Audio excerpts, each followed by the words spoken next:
दो चीज, भक्ति और विरक्ति।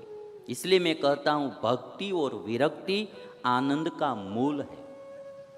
जिसको जीवन में आनंद चाहिए उसको ये दो चीज प्राप्त करने का प्रयास करना, भक्ति, ईश्वर की भक्ति और जगत में विरक्ति। संसार में विरक्ति, ईश्वर में भक्ति, ये दो चीज जिसके पास आ जाती है उस जैसा इस दुनिया में कोई धनवान पुरुष नहीं है, इस जैसा इस दुनिया में कोई सुखी आदमी नहीं होता है। क्योंकि इस व्यक्ति का सुख कोई वस्तु पर आधारित नहीं है, इसका सुख अपने आप में भरा पड़ा है। अभी आप देखेंगे कि कोई तंबाकू खाता है तो तंबाकू नहीं मिलेगी तो आदमी ढीला पड़ जाएगा, उसको चैन नहीं पड़ेगा। जो शराबी आदमी होता है, शराब पीता है, तो उसका जो आनंद होता है, उसकी जो मौज होती है वो शराब पर डिपेंड करती है, शराब पर आधार रखती है। शराब नहीं मिलेगी तो फिर वो उदास हो जाएगा, कहीं चैन नहीं पड़ेगा, वो ढीला ढीला हो जाएगा, फीका पड़ जाएगा। कोई स्मोकिंग करता है, कोई, तो ये व्यसन पर उसका पूरा डिपेंड करता है, उसका सुख व्यसन पर वो चला गया। हम कोई प्रकार का व्यसन नहीं करते हैं तो हम व्यसन के कारण कभी भी दुखी होते नहीं है।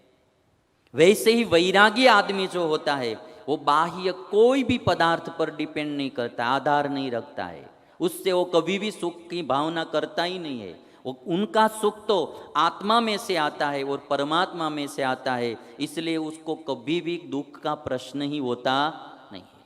इसलिए भक्ति और विरक्ति जिसके जीवन में आ जाए उन जैसा कोई धनवान आदमी नहीं है, उन जैसा सुखी भी नहीं है। हमारे मुक्तानंद स्वामी ने कहा है कि राजा भी दुखिया, रंक भी दुखिया, धनपति दुखित विकार में, विना विवेक भेख सब दुखिया, झूठे तन अहंकार में, उद्धव संत सुखी संसार में। भगवान श्री कृष्ण का ये वाक्य है महाभागवत में उद्धव के प्रतीक। है उद्धव, इस दुनिया में संत ही सुखी है। संत माने गेरुआ वस्त्र पहनने वाला ही नहीं, संत माने जिसके जीवन में भक्ति है, जिसके जीवन में विरक्ति है, साधुता के गुण है, दया, क्षमा, तितिक्षा आदि, वह संत। और वो संत जैसा इस दुनिया में कोई सुखी नहीं होता है। और भक्ति विरक्ति दो चीज आ जाएगी, बाकी के सब गुण अपने आप आ जाएंगे, बाकी के सब गुण जीवन में अपने आप आ जाएंगे। जो महापुरुष हुए इस दुनिया में उनके जीवन में आप झांक के देखना, गौर से देखना, भक्ति और विरक्ति रहेगी। जो महापुरुष हुए भक्ति और विरक्ति रहेगी, और सुख को देने वाली भक्ति विरक्ति है। और इसलिए कहा आसक्ति हो जाती है, मिटनी बहुत मुश्किल होती है। एक बार कोई व्यसन में आसक्ति हो गई, शराब में, तंबाकू में या गांजा में, अभी तो ये ड्रग्स का प्रकरण चल रहा है, ड्रग्स में एक बार आसक्ति हो गई तो फिर उसको छूटना बहुत मुश्किल होता है। कोई खाने पीने की चीज़ में आसक्ति हो जाती है, किसी को कोई स्त्री में आसक्ति हो जाती है, कोई स्त्री को कोई पुरुष में आसक्ति हो जाती है। वासना एक बार बन जाती है फिर वो छूटना बहुत मुश्किल होता है, और वो आसक्ति बहुत दुखी करती है। इसलिए कहा कि आसक्ति तो आसक्ति है, आसक्ति तो आसक्ति है, आसानी से जाती नहीं। आसक्ति आसक्ति है किंतु आसानी से फिर जाती नहीं। आसक्ति है बड़ी बीमारी, सुख शांति की शत्रु वही।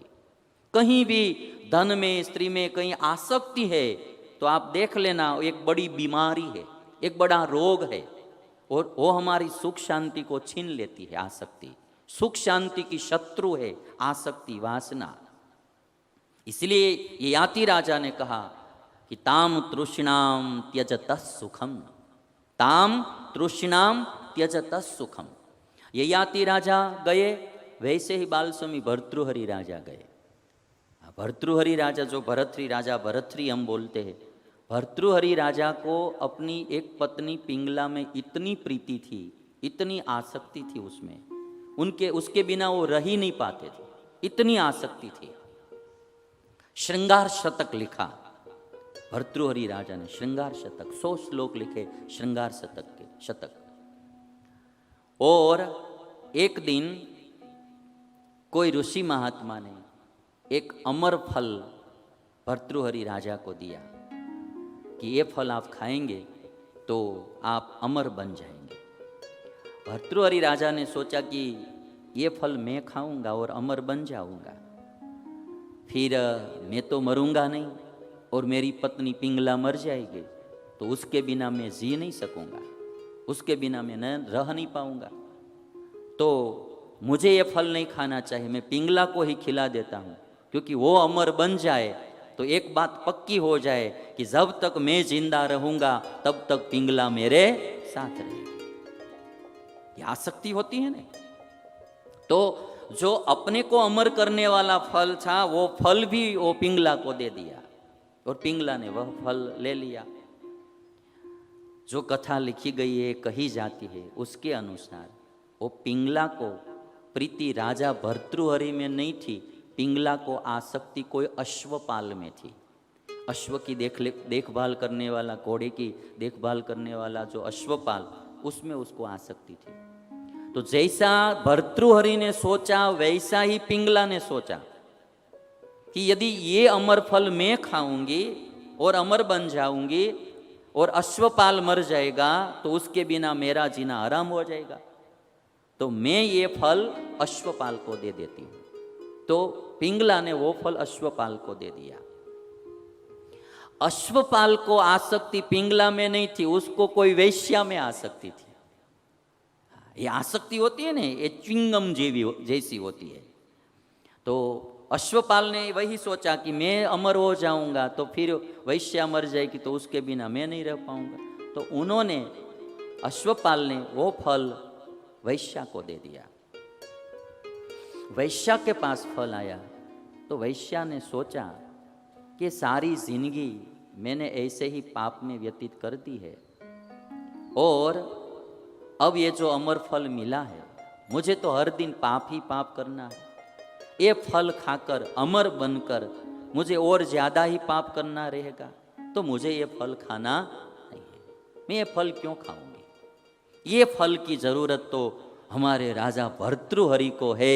यदि राजा अजर अमर बन जाएंगे तो प्रजा बहुत सुखी होंगी। वैश्या ने वह फल राजा भर्तृहरि को दिया और राजा ने वो फल देखा तो पता चला कि ये फल तो मैंने जो पिंगला को दिया था वही है। और जब पूरा मामला समझ में आ गया कि पत्नी को अश्वपाल में आसक्ति, अश्वपाल को वैश्या में आसक्ति, और ये जो पूरा मामला जाना तो भर्तृहरि राजा को वैराग्य हो गया और फिर वो वैराग्य में घर बार छोड़कर चल पड़े। और तब एक श्लोक लिखा है, धिक्ताम च तम च मदनम च माम च इमाम च।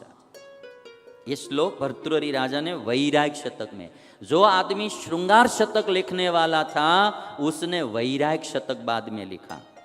श्रृंगार में भोग में जो सुख नहीं मिला वो सुख फिर उनको वैराग्य में मिला।